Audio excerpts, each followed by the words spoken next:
مسند اور منصب سائڈ پہ کر دیں. آقا علیہ السلام کی تعلیمات, ان کی تربیت میں پلے بڑے, سمجھ بوجھ لیے لوگوں کی پوری اسلام کی ریاست اور اسلام کے کانسیپٹ کو انہوں نے اپنے کندھوں پہ اٹھایا ہوا تھا. اچانک سے وہ سسٹم جو سنت اور سیرت کی روشنی میں, قرآن کی روشنی میں بہت برائٹلی ڈسپائٹ دا سرکمسٹانسز, بہت سی مشکلات کے باوجود چلے جا رہا تھا, ادھر آ کے ایک بیسک وائلیشن آئیڈینٹیفائی ہوئی. اور وہ وائلیشن کیا آئیڈینٹیفائی ہوئی کہ آپ نے حق ترک کر دیا, حق کا رستہ ترک کر دیا. اب یہ میں آپ کو اس کا تھوڑی سی اگزامپل دیتا ہوں. حضرت عمر رضی اللہ تعالیٰ عنہ ایک دفعہ اپنے بہت قریبی لوگوں کے ساتھ بیٹھے تھے, جو اصحاب تھے آقا علیہ السلام کے, ان کے ساتھ بیٹھے تھے, اور کہتے ہیں امیر المومنین تھے, اور کہتے ہیں اگر میں تمہیں کوئی ایسا حکم دوں, کوئی ایسا کام بولوں جو آقا کی تعلیمات سے کانٹرڈکٹ کرتا ہو, آقا کی تعلیمات کے برخلاف جاتا ہو, تو تم کیا کرو گے؟ تو آپ کو پتہ ہے صحابی نے اٹھ کے کیا کہا؟ میں تلوار نکالوں گا اور آپ کا سر قلم کر دوں گا. یہ کیا پوائنٹ تھا؟ یہ پوائنٹ کیوں کہلوایا گیا؟ اللہ سبحانہ و تعالیٰ نے ہسٹری میں یہ چیز کیوں رقم کروائی, اور کس ہستی کے ٹائم پہ رقم کروائی؟ The person جو was known to be the strongest character in the Islamic platform, on the Islamic platform, and the mightiest names, حضرت عمر رضی اللہ عنہ کا نام. اور ان کو جب کہا, اس نے صحابی نے جب یہ بات کی, تو ان کو غصہ بھی آیا کہ اس نے مجھ سے کس لہجے میں بات کی, لیکن بعد میں کہا کہ تم نے بالکل درست کہا. اب لیکن ایسا ہوا نہیں, کبھی ایسا نہیں ہوا کہ امیر نے کوئی ایسی بات کہی ہو جو قرآن اور سنت اور آقا کی ڈائریکٹ تعلیم سے انحراف کرتے ہو.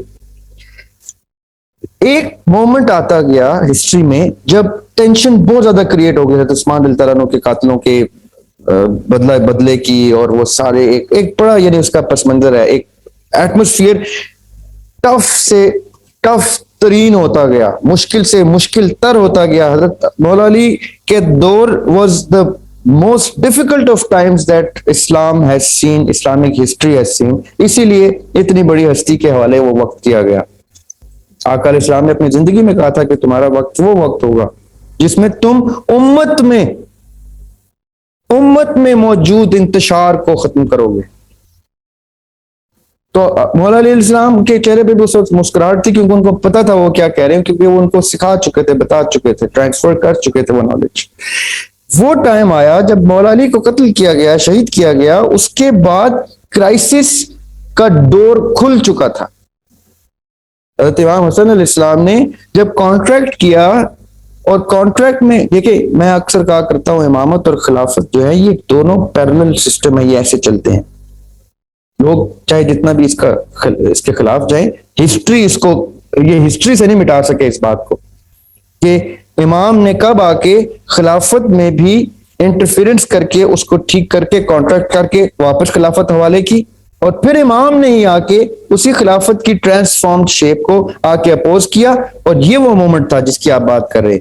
یہاں پہ آ کے انہوں نے ہسٹری رقم کی کہ this can not happen and will not happen, چاہے تم کسی بھی دور میں ہو.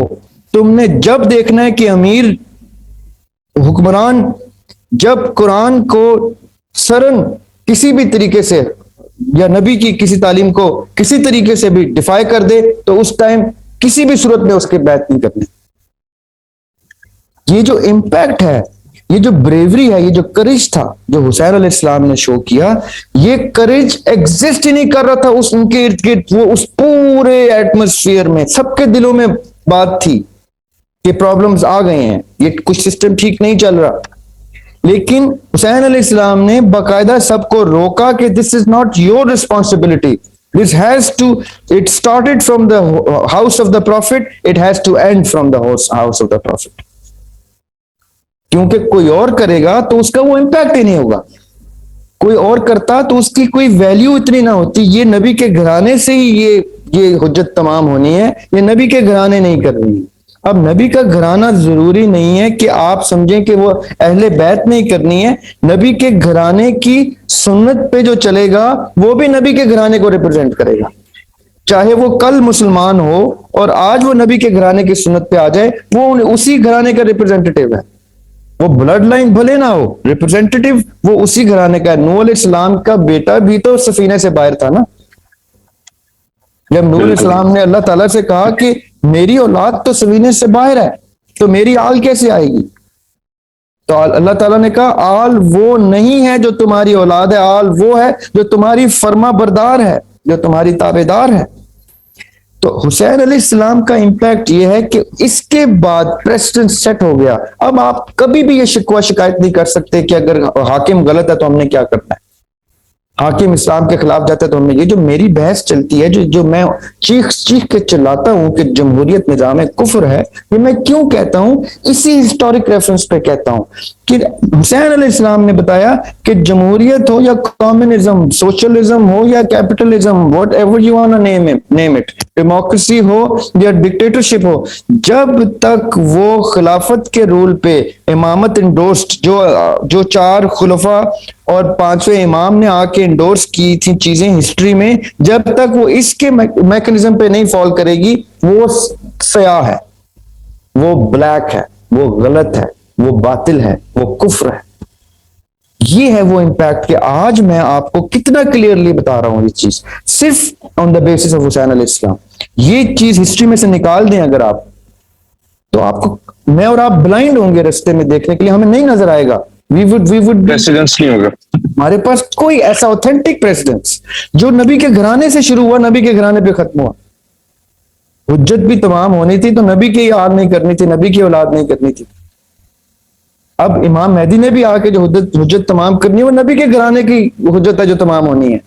ہم نے صرف اس گھرانے کی لائٹ میں رہتے ہوئے, اس کی ڈائریکشن میں رہتے ہوئے, اس کے علم کے نیچے کھڑے ہو جانے اور کہنا ہم حاضر ہیں, گولی کھانی ہے گولی کھائیں گے, تلوار کھانی ہے تلوار کھائیں گے, آپ حکم کریں, ڈائریکشن آپ والی رکھیں گے. جب حسین نے اپوز کیا تھا, جب آقا علیہ السلام نے ایک سسٹم کو اپوز کیا تھا, جو ریولوشن آقا علیہ السلام لائے تھے وہی ریولوشن حسین علیہ السلام لے کے آئے, وہی ریولوشن مہدی علیہ السلام لے کے آئیں گے, اور اسی ریولوشن کے ساتھ ہم کھڑے ہوں گے. اس کے علاوہ ڈیموکریسی ہو یا ارسٹوکریسی ہو یا وہ نیشنل گورنمنٹ ہو یا وہ ڈکٹیٹرشپ ہو یا وہ مارشل لا ہو, وہ سب کا سب نظام کفر ہے.